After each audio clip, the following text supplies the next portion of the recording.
Game on!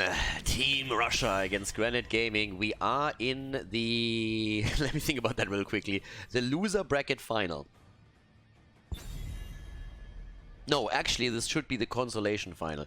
Loser bracket final, consolation final, grand final, winner bracket final. That's how it usually works. Okay. So this is... If you make it specific, this is the consolation final that we have right now. And we had a fantastic day so far. I mean, the last series, Granit Gaming against Washed Up, oh boy was that good. That was a lot of fun. So with that said, the question is just now, can Granit Gaming here in the lower bracket defeat Team Russia and cause the rematch in the grand final? Or are we going to have Team Russia go up against Washed Up in the grand final of the Nut Cup? That's the big question here. So Team Russia against Granit Gaming, and the first few bans that we have on Battlefield of Eternity, our first maps, we're immediately seeing Maiev banned down. We're seeing Tyrande banned as well.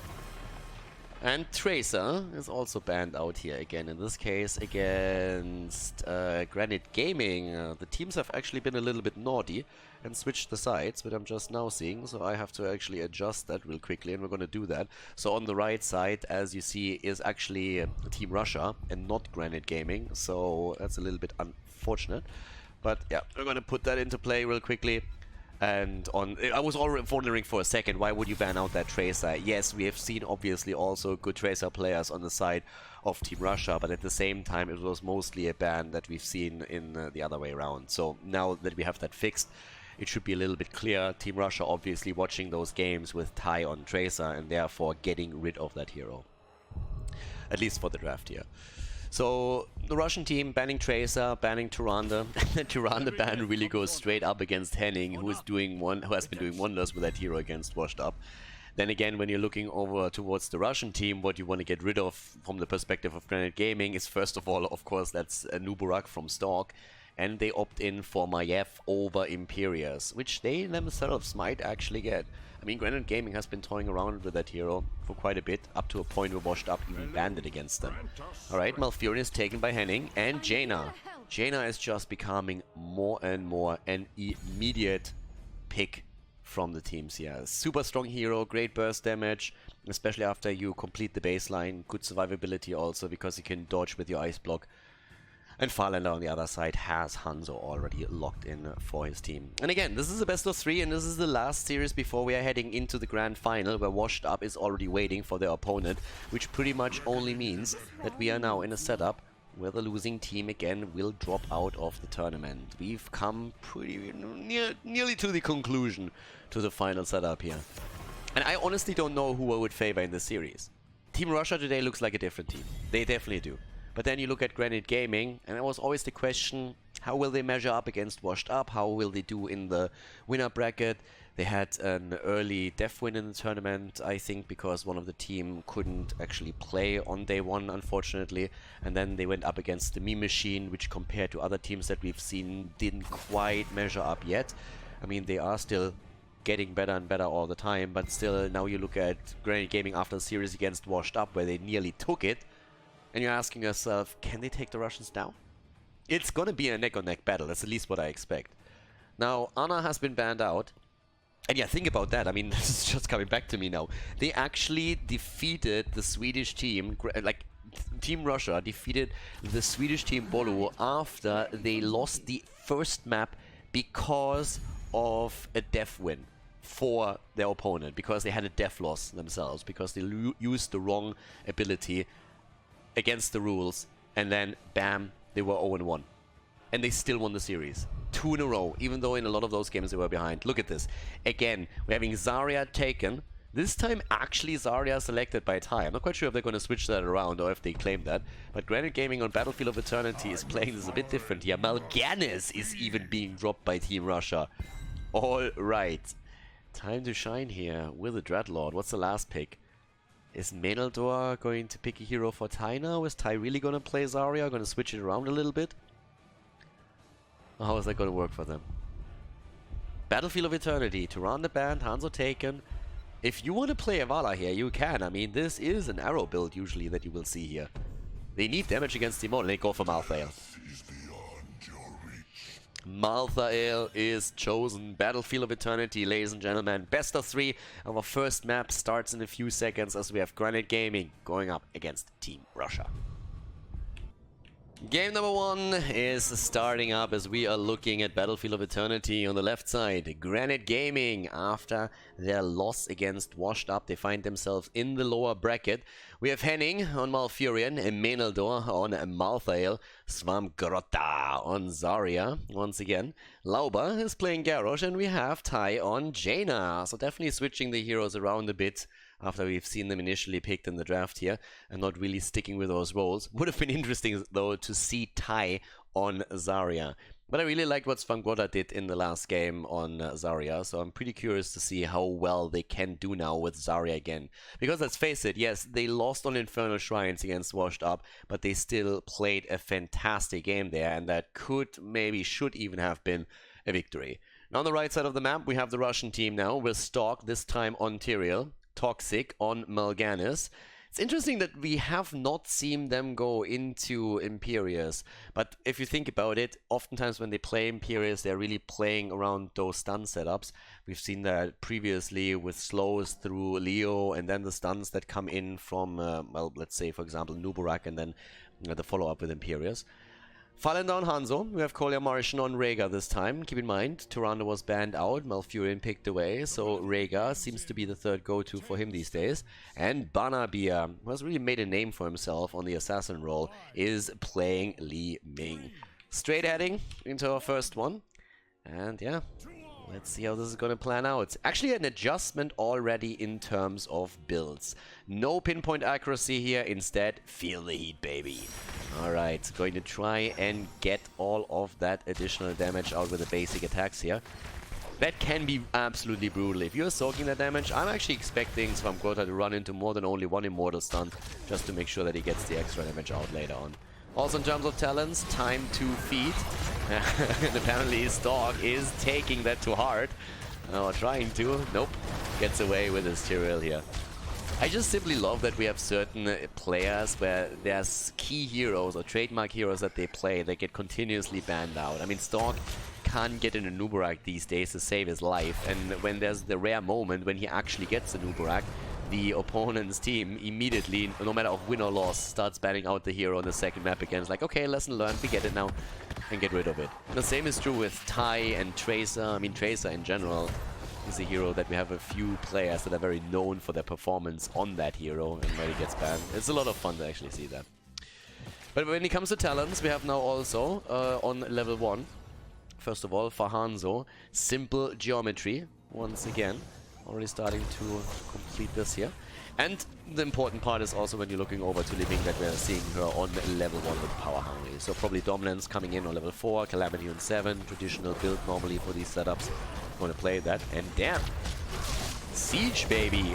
This is starting to hurt a lot, and Falenda and Kolya Marshall and his Rhaegar won't be able to do a lot about that. That is a lot of damage early on already. Yep, well done. Great push by Granit Gaming.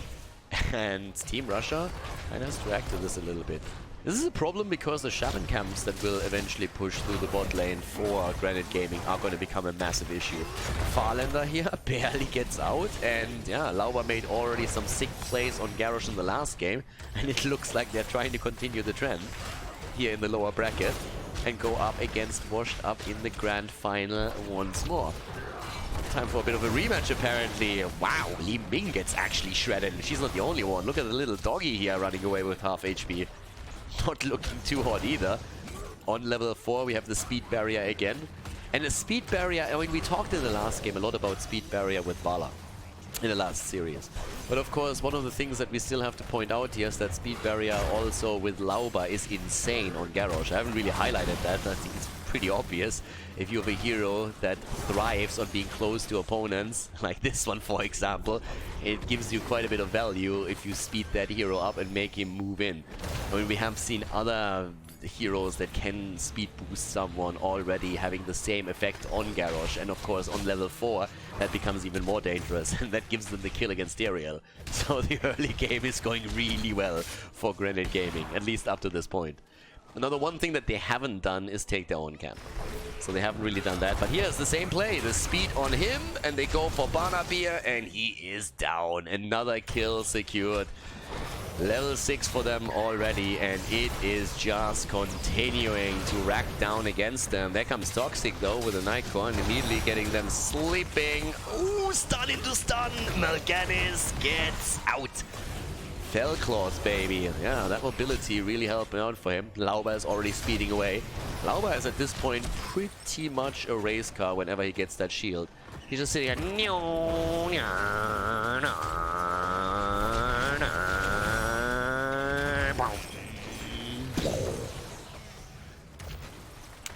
That's how a Rega kill sounds. Might be something that you didn't want to know, but now we know, and you can't unhear it. So yeah, kill secured, and currently the early game definitely belongs to Granit Gaming. But what did we learn in our previous series today with Team Russia? What did we learn, ladies and gentlemen? Exactly, we learned that you should never ever underestimate the Russians. They will always come back into it, and they will punish you. Well, but for now they get punished. Once again, Tyrell is dead, and it's an absolute slaughter what we're visiting here. This is 7 on the board, a massive lead, of course, also on the Immortal itself, and boy, is Granit Gaming currently wrecking this. This is actually a bit crazy. This Gazaria setup with Garrosh is absolutely fantastic. And they're moving in once again, starting to take the damage down here at the bottom of the map too. We're having again the movement also towards the top lane together with the Immortal to break through the wall. So down at the bottom of the map, Mal'Ganis against Malthael. That's the only thing that's happening here, but this is getting quite dangerous. And the Feel the Heat is actually starting to gain a lot of value too. The Explosive Barrier is here as well. That helps a lot, of course, with the extra damage once that Lauber moves in. And he's the main recipient at this point, since there is no Vala on the board that you're trying to save with this. Lauber is so far the main recipient of that particular talent, so he's benefiting on all ends from it. From basically every single talent that's being picked here. Yep, Fort is already low, and guess what? The rotation to the bot lane is pretty much going to make sure that at least one Fort falls, and this is the one bot side. Granit Gaming with an absolute crazy setup so far. They have to move back a little bit before it falls. But here comes Lauber again, and already everybody else saying like, yeah, no, we know how that tail ends. Tell us a different story, please, because that one is getting a little bit boring. We're quite fond of living here, so we would like to continue this game a little bit longer. 5 kills against 0, but still, in experience, they're not too far out. But you look at the minimap and you see the damage that has been pushed on both of those forts. And you realize pretty quickly that this is kinda crazy. So yeah, another camp taken, and it seems like right now the Russian team is a little bit clueless of what to do here. They're like, I'm not quite sure. One of the reasons is obviously that we had now also Malthael bot side, so Mal'Ganis at the top was pretty much alone. And in a 5 versus 4, there's another reason why you don't want to engage into it. But they're going to make the play for this fort now. They get it. And they can push it even further. And just look at experience. They're more than a level ahead at this point. It's going to be the early level 10. They're making the play for the top though. The Russians, that is. Trying to take down Maenaldor. Ooh, and they get him.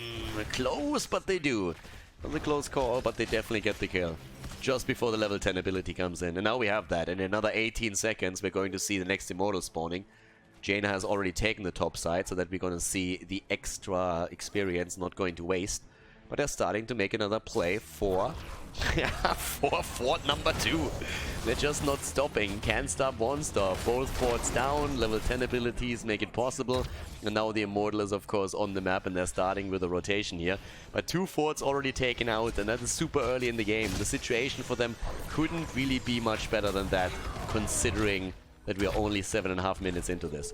Malthael is doing the damage against the Immortal, but of course the Liming poke is still pretty solid. Here comes the attempt again to set something up with Lauber.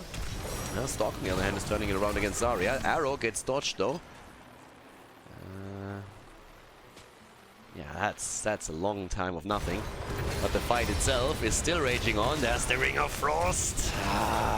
Didn't quite get the kill, but the Ancestral is actually keeping Toxic alive. Malthael was trying to go for the last rites here, but that was unfortunately for him a little bit mistimed on this one. So yeah, They're doing fairly well here. I mean, if you're looking over to the Graviton Surge, that is one of those setups where you actually can suck them in. Now, normally, of course, we're seeing the other ult in most of the time. You're trying to create a little bit of space. But in this setup, the idea is just simply a different one. You have Jaina with you, so there's a good chance of you just getting everyone together and then getting the massive damage out. Once again, the focus on the Immortal, the camp taken on the left side, but this is actually a bit of an opening that you shouldn't really give Team Russia. They have the Immortal pressure. Granit Gaming might not have a lot of it, but their opponent definitely does. But Granit Gaming has the kills, and they use the taunt here to make sure that Mal'Ganis really dies, and indeed that's the case. Can they get the Immortal though? They get the 5 versus 4, but can they actually get the Immortal? That's the question, because Barnaby is still trying to work the damage in with Li Ming. Jaina, on the other hand, has started to take towards the objective. She's the only one, though. Also needs to be careful that no one else is getting her. This is why Henning and the rest of the team are currently controlling vision. Yeah, and talking about controlling Li Ming and her damage, that's what Lauba is here for. Yep, they make the play, quick rotation in for the damage. Li Ming is the only one who's still trying to take it at the bottom. Who's going to win this? It looks very much like we're going to see it in favor of Granit Gaming again. And yes, they get it. They actually get the next Immortal. And in the meantime, the bot lane has already received a fair amount of damage from the Shaman camp and the waves plus catapults that have pushed through there too. But this is actually really interesting as a game, because the dominance that we've seen from Russians in the previous games, and also the way that they presented themselves, it was pretty well done, and especially when they were behind, they always found a way. But now there's the quick kill and the stack on the last rights against Tyrael, and with that, they should be able to drop that keep. Well, I guess they should be. I mean, the shields are gone on the Immortal, that's true, but they are dropping the wall, and if they're moving in right now, they could even think about dropping that Ring of Frost again, especially, of course, if Lauba can make a play here. And this is just not looking pretty. Yeah, exactly. There's point in case. Mal'Ganis is down, and so is that keep. Granit Gaming, they've eaten their oatmeal. I mean, damn, these boys are all of a sudden on a roll here. Apparently, they're so annoyed that they lost that series to Washed Up that they said, okay, guys, let's make this a quick one and get our revenge against Washed Up, because that we still have a lot to say about that series. Yep, that fountain gets also taken down in a second. One more hit by Zarya, that's the case. Ancestral keeps Stalk alive, but he even needs to use the Sanctification. Has to use the Sanct. The fountain is still there, by the way. Okay, there we go. Finally taken out. Why is this important? This is important because now we have only one fountain on the map, and that's all the way down here. So if you are fighting over the next Immortal in the middle and you are Team Russia and you want to top up your hit points and your mana pool again, you have to go all the way to the bottom right, and that is pretty much impossible. Whereas for Granit Gaming, we still have 2 forts on the map with fountains, and we have the mid fountain still available to them too. So they have so many retreat points that they can use at any point where they want to make sure that they have sustainability. That's when Grota gets away. Yeah, that arrow doesn't do anything either. 8 kills against 1. I mean, it was a good idea by Fallen, don't get me wrong. Drop the arrow, try and get the kill against Zarya. If he connects, he's a hero. And it's much easier to miss that hero than to connect it. Especially since Zarya, you can bet on that, was already anticipating that there might be an attempt to use that ult to deliver the final kill. Talking about delivering kills. There we go again. Last rights. The first one. Stalk drops 2. Malthael falls, but it's a 2-for-1 trade, and that's a trade that you will take any day of the week. 15 against 13. Bottom lane, that's where we're still seeing the defense. Up at the top, a double camp is currently pushing through. I guess Garrosh is going to defend that for now, but you can see the rest of the team is already busying themselves on the Immortal and starting to take that too. I mean, yep, that's a halftime show for free pretty much. Only damage that the blue Immortal has received is those little pokes that we've seen from Li Ming. Lauba is realizing that he doesn't have a lot of wave clear and is asking for help. And Jaina is happy to oblige. Tai doing the work, of course.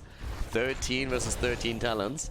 In terms of the damage output, Zarya is actually sitting at a solid 22,000, higher even than Jaina. Talking about the setup. Arrow gets immediately cleansed out with a Nature's Cure, this time connected, but still doesn't have an impact. Lauba gets the speed too, since he gets the shield from Zarya, and they are still poking away. doing decent damage here. And just look at the Russian team, they're in full defense mode. That's not their comfort zone. Russians don't normally know what defense means. They are full on the aggression, and they do really well with that. I mean, their aggression in all of the games is fantastic. It's probably the best thing that they have going for them.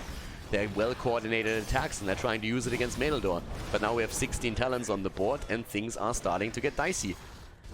So now we actually have the move in on the side. Lauber with his speed, and he misses the flip. Tries to get the stun on a hero that he never flipped over. But, Khaldor. Oh, the save from Henning. Oh, tie again with the play, but here's the sanctification. Last rights gets negated. It's a dicey fight here. It's actually a pretty good one, but it doesn't really look like in the long run Team Russia is going to be able to make a play here. The taunt! Oh, the kill. There's the double kill. Lauber goes down and Liming gets the reset. Is that the moment when they can turn it around? Tai with the ice block. Melganis wants it, but he doesn't get it just yet. Liming is low, and Liming has no mana whatsoever left anymore. She's running out of mana quickly. Toxic is dying, and that should be the end of Liming as well. And the core is already under attack. There is 4 catapults moving in right now. 4 catapults, and they can simply go for the core here, can't they? I mean, they should be able to. Farlander is trying to deal with the catapults. Immortal has already been taken.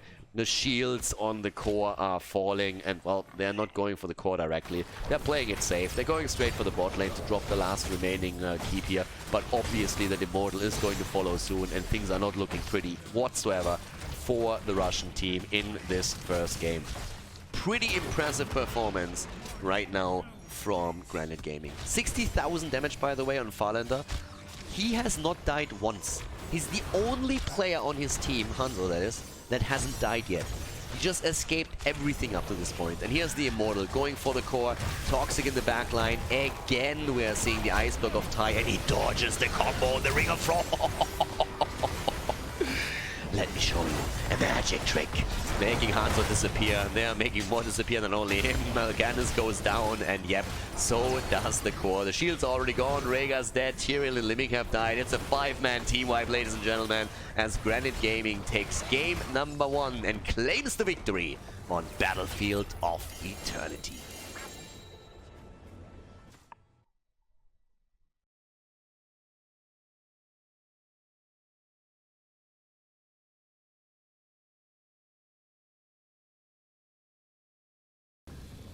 Game number 2. Dragonshire is the map, and, well, Team Russia pretty much got their ass handed to them in the last game, so they are probably going to be very eager to turn this around and make sure that this is going to go to a third map. Not quite the way that you want to get out or go out of a tournament, especially if you had such a great run here today. Dragonshire, the map choice actually of Granit Gaming. So first pick, first ban. Go to Team Russia. Actually, it's a little bit the other way around. The losing team can always choose if they want to have first pick, first ban, or if they want to have the map choice. And in this case, Team Russia, as they lost map 1, they decided that they want to have first pick, first ban. That allows Granit Gaming to have the map choice, and they went for Dragonshire here. So yeah, with that, we'll see what exactly the strategy is going to be from Henning and his boys. Could be that... Oh, look at that. Banning out Zarya. That's a new one. But again, it kind of makes sense. In the previous series against Washed Up, Zarya and Vala were a really good combo and very difficult to deal with. And just that speed up factor for Garrosh that mutates him into a race car seems to be something that is extremely tricky to deal with. Now, of course, you could try and ban out Garrosh, but then you still have some other combos with Zarya. And since Team Russia is looking at this and saying, like, you know what, this seems to be a little bit iffy. They kind of have something here that we don't quite know how to deal with yet, so let's ban it out for now. That obviously also means that we all of a sudden have Tracer on the board. So Tai could, in theory, play Tracer here. Enubera gets banned, so does Maiev. So again, the traditional heroes that we have from Granit Gaming banned out against Team Russia. But I want to see where Tracer lands here. First of all, we have Zeratul, picked by Farlander. That immediately means you're thinking Jaina. That's the first thing that happens. You're thinking Jaina right here. And obviously, to an extent, also Diablo, because you can go into that stuff. So, let's see. I'm here to Alright. Tai goes for Jaina again. Jaina and Tyrande immediately being picked. No chance there. They're not gonna go for... well, it's unlikely that they are going for Tracer. Let that slide. I'm gonna admit that I'm a little bit sad about this. I would have loved to see another Tai Tracer. But we see Jaina, and he actually murdered on the last game on Jaina too. And we have Henning on Tyrande. I mean, keep in mind that we actually even saw a ban against Tyrande just in the previous one because of Henning. Now we have Diablo and Malfurion taken. So, Stork has his hero, so does Khaldor Martian. Zeratul still with the Void Prison can put the roots on the ground, so that also works. So we're gonna see that. And here come the bans. I mean, what do you ban against them right now? Depends a little bit on what they want to use at the front line. You could still ban the off lane if you're worried about any of those heroes. I mean, if Urel is something that you're concerned about because of how she can act there. Tracer actually gets banned against the Russian team. Banabia has played Tracer and has done really well with it. And there's even the Garrosh ban. Not quite sure how much that actually impacts Lauber, because I really feel he wants to play ETC here. Or at least that ETC is an option for him. First of all, he has the Tyrande setup with ETC. Didn't he even play ETC in the previous series as well? Ooh, Imperious! Alright, some game. It also takes a hero away from Toxic, that makes it even better. ETC would have been decent because Lauber loves to play that with Henning in the Tyrande combo. But since you pick Imperious, you also take it away from Farlander. Sorry, from Toxic. Both him, Toxic, and Stork have both played Imperious in the past for Team Russia. That's actually a good one. Swamp Grota on Reyna, and I like that setup that they have here a lot. I'm still a bit wondering what exactly Meneldoor is going to play. To have maybe a bit of an additional stun there would probably be nice on the offlaner, but either way, this is a good setup for sure. Now we have Leoric taken, Li Ming for Banabir, and what's going to be the choice for Meneldoor? I mean, we've seen Thrall from him several times. Personally, I would really like something along the lines of a Blaze, maybe even because of the jet propulsion and the stun that you get out of that. Dehaka, global. He plays the offlane ETC, okay. Power slide galore, get the pseudo global in. I mean, looking at the setup, they honestly could even think about going into Mosh Pit. Granted, Li Ming of course has the wave of force then, so you have to be a bit careful with that. But outside of that, you only have Stalk for interrupts. And ETC could play Stage Dive, could play Mosh Pit. We're finding out now. Dragon Shire, ladies and gentlemen. Game 2. Game number 2. Granit Gaming is in the lead. And well, to the left side we have them. With Henning on Tyrande. We're seeing Meneldoor on ETC. Swamp Grota on Reyna. Lauber on Imperious. And Tai on Jaina. And to the right side, the Russian team currently down in this series. They need a win and they need it now. We're currently having Farlander on Zeratul. Toxic on Leoric. Stork on Diablo. And we have Khaldor Martian on his Malfurion and Banabir on Li Ming. Alright, let's get this party started here. Already on level 1, Proc Rock for ETC. Austin's Renewal actually on the side of Leo. Not really quite a surprise, but again, we've seen a couple of the adjustments with especially, of course, what's his face? The swing thingy that keeps you alive, the vitality stuff. Jesus, I can't put my finger on the name for the life of it. Consume vitality, there we go. Jesus, why was that so difficult? Yeah, so no consume vitality in this case. Instead we're seeing him with the Austin's Renewal. Again, super popular, probably a standard talent right now, but we've seen the adjustments in the past. Lauber at the bot lane, of course, looking for the lunge at the same time.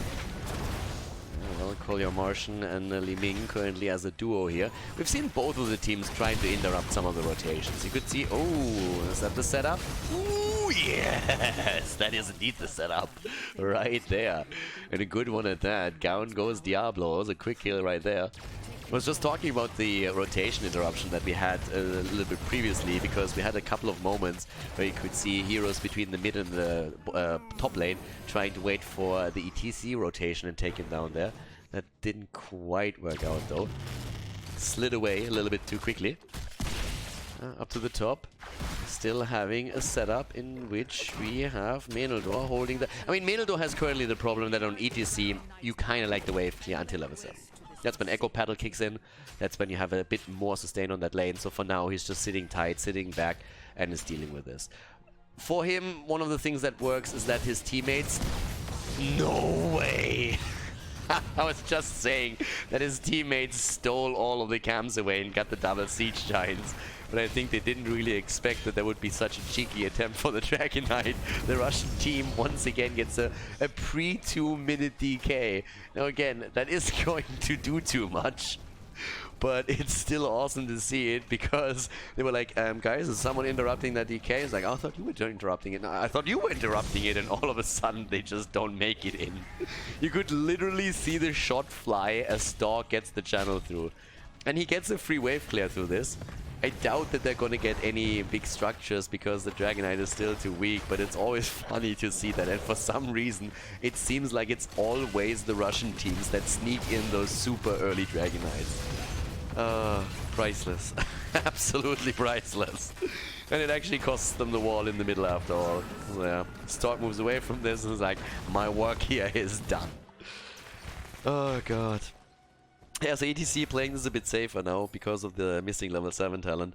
But the Foreman has actually been doing pretty well up to the point where Stork channeled the Dragon Knight. So yeah, that was a bit unfortunate from their perspective. But again, 1 kill against 0. Toxic still holding the top lane under control pretty nicely. And it's just camps that are being taken. I mean, on both ends right now. The build of Imperius is still being the same. We have nothing really too crazy happen. I really love the engage against Diablo earlier because it showcases again how dangerous Imperius can be. But once that we're heading into level 7 and level 10 abilities, then things are starting to become a bit more spicy here. Especially since Khaldor will finally have a chance to push out the top lane a little bit.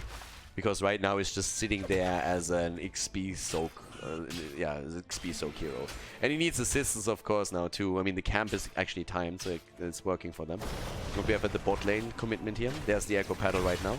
So with that, he finally has a bit of additional tools that he can use. Ooh, talking tools. Toxic nearly falling over here. Ah, there was a rotation towards the camp to take this down. And it nearly took down Leori with it. But now Jimmy has to deal with the bot lane. And Swamp Grotto is already saying, like, team, help, help. Because he definitely needs that. Needs someone to move in and help him out a little bit here with us. And Henning is answering the call. Also level 7. Now the unholy... Oh, the Holy Feather. My bad. The Holy Feather. And the attack. No lunge. Ooh, Tai is low, but he survives. That nearly backfired. That was a good setup initially when they were trying to flank here, but then all of a sudden it was Jaina that was in trouble. And that nearly backfired. But level 7 of course gives us, amongst other things, also for Liming finally Calamity. And that means that all of a sudden we're talking about potential resets through kills that Barnabier can get here, and that allows him to also proc his dominance a little bit. So now Dragon Knight number 2. I would bet that this one is not just simply going to be channeled through. There probably is more of a fight happening over this one. But yeah, once again, there we go. Barnabier sitting at the bot, always waiting for Kolya Martian set something up. Lauber with a lunge. Nicely dodged. Still, yeah, waiting. Good stun, good drain. Oh, and Khaldor is getting away from this. Tai is close, so there should not be anything that happens there. And they are actually wrecking Lauber at the bot lane here. Look at that, properly with the first stack too. Level 10 abilities are gonna hit a lot faster for Team Russia. They're half a level away from those. And there's the rotation from Diablo.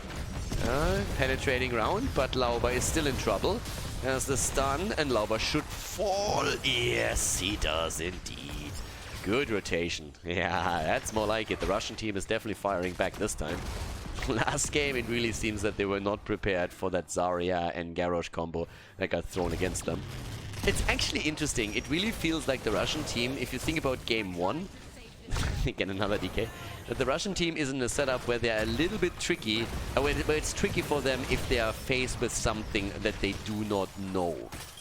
The Rexa plays, for example, like the amount of Rexa plays that we've actually seen against them. Uh-oh, there we go. Void Prison. Oh, that is a double kill. And a massive amount of resets right there. Level 10 ability is on the other side now too, but yeah, Farlinder definitely getting the DPs through here. At least so far in the game. Now, we have Wrath taken from Imperia, so it's a bit of a delivery boy scenario again, trying to deliver into the stun.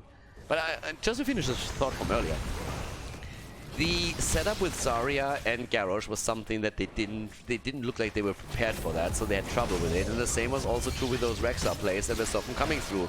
Menaldor trying to distract them a little bit. Kolya Martian goes down. The delivery system still works. Good Wrath engage here.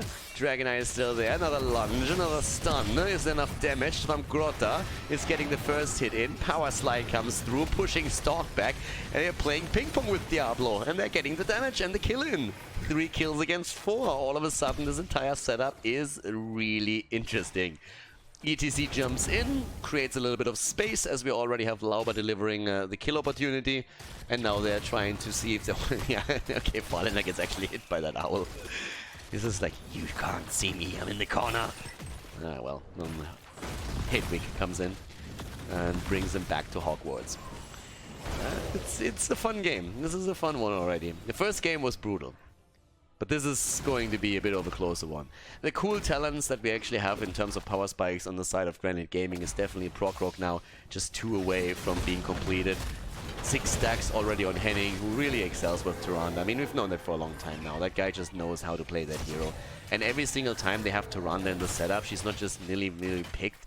They also have it in the setup where they are really working on those synergies. And you can see that with Wrath as the ultimate choice from Imperius. Always trying to deliver into the stun, which oftentimes works here for them. So, it's actually a funny talent. It kind of reduces Imperius a little bit to... are we going to see another one? No, close.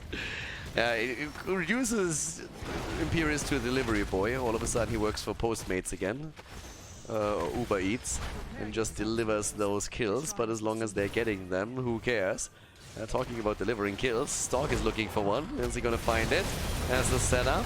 And the Void Prison again, but here comes Leo. Ooh, Lauber, he gets the double lunge, and they get the kill. They get the double, maybe. Yes, they do. Double front line down. Leo dead, and so is Diablo. It was a good Void Prison setup there initially, but you just can't follow up with the damage, and now we have 5 kills against 3. All of a sudden, we're having Granit Gaming starting to take the momentum in the game again. Svamgrota is the one who has to deal with this, but it looks like we could see the Dragonite now. ETC on the way to the top. Jaina still sitting here for the damage, and now they're starting to realize, probably not quite going to work out. Yeah, Lauber on the other hand is now there. Oh, if he gets that connected, yeah, Liming with the damage, that's actually a decent one. Lauber is just waiting for the lunge. He's just waiting for the opportunity here. And he nearly gets Farlander, but they get the Dragonite either way. Farlander actually jumping in, missing the damage against Jaina. And that's the DK. 9.5 minutes into the game, and now they can start to turn this a bit. They lost already 1/4 early on. Now the chance for them to at least work on the middle here. Move down to the bottom, up top lane. Menaldor still has to be careful himself, of course, because there's a rotation headed straight towards him. And he's already been told, okay, dude, you need to be cautious here. This is not looking good. But yeah, bot lane, that's where the focus is right now for Jaina and for the Dragonite here. They have the level 13 talents, as does their opponent, nearly even experience. This is the moment where you can start to work on a bit of an advantage for yourself and your team to get ahead and hit that early level 16. And thanks to all of those minions soaking the shots, they can get the pressure in. They take the fountain down, they pound Diablo away. Top lane is still fine here, and Imperius is all of a sudden starting to make the rotation unbeknownst to them. Jaina gets attacked here when he's starting to move in from the side. There's the stun, power slide after. Oh, they can't get Vanabia, but they're going for Diablo again.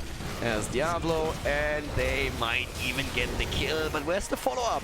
There's none right now. There's the lunge on the other hand. The Apocalypse is hitting 2, but they go for Zeratul, and Farlander is dead. I'm still shocked that Manabia earlier on his Liming survived, but they get the second kill with a quick drop against Leoric. Now, of course, that 4 doesn't really help and is already starting to get the hits in against Imperius. But yep, 7 kills against 4. They are really starting to rock those kill numbers. And obviously now, with another minion wave moving in, they can easily claim the fort. And they're even looking to see if they can claim another kill. But Menaldor isn't quite able to push past Diablo and put him out of position here. But again, if you think about how this is going, the early game was pretty decent for Team Russia, but then things are really turning. And you have to give credit to Granit Gaming. They've been playing just so well today. It's so weird to me because, like, again, we're going to see all of these teams in Division S, right? And it is going to be absolutely awesome. I can't wait for it, because so far the games that we've seen at the Nut Cup, where the Division S teams were facing off against each other, were absolutely awesome. Every single map was fought over up to the last breath, and it is just a pleasure. Oh my god, Li Ming, no way! Don't tell me he actually gets out of this. No, there's no way. Alright, that's the kill right there. I think Diablo actually moving in, but on the right, Malfurion goes down over here. Diablo can make it out of this one. Toxic is going to help him. So that's the Entomb, but there's the power slide. Yep, they're coming in from the side now with the water elemental, and there's the lunge, and Stork is down. Who says that only Team Russia can be aggressive? Guess what? The Swedes actually took a page out of that book. They get the kills, and we're now looking at 10 kills against 4. And Zeratul, is he going to be in trouble? Ty gets some damage in, but of course he won't be able to get a kill there. It's 8 seconds until we see the next Dragon Knight, and things are not looking pretty if you consider that Diablo is down for another 20. Not at all. So yep, that's the wall at the bot lane. How much can they actually get here? They're not defending. They're defending the DK right now, which means that this is getting value. And they can't defend the DK. Dragon Knight is taken. Bot lane, Li Ming is trying to push that back. Wave of Force being used for this one too.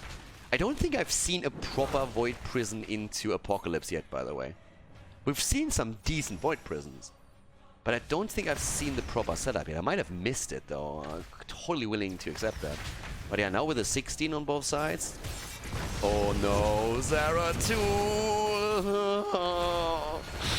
Yeah, that was not quite his brightest moment there. Maynardor is now making the power slide happen against Stork again. The delivery system. You ordered a Diablo? Here we go. Bam! Straight to the face. Wrath being used by Lauba as they're looking for the kills, and I mean, they are trying to make this a quick 2-0. They want revenge. Granit Gaming wants revenge against Washed Up, and it looks very much like they're going to get it. They're already on the core here. 2 heroes are dead. They're working through the shields. The core itself, it starts to fall as we have Granit Gaming aiming for the victory. They take down Li Ming as well. And that's the end of the game. A quick 2-0 as Granit Gaming makes their way to the grand final to face off against Washed Up in the final of the Nut Cup.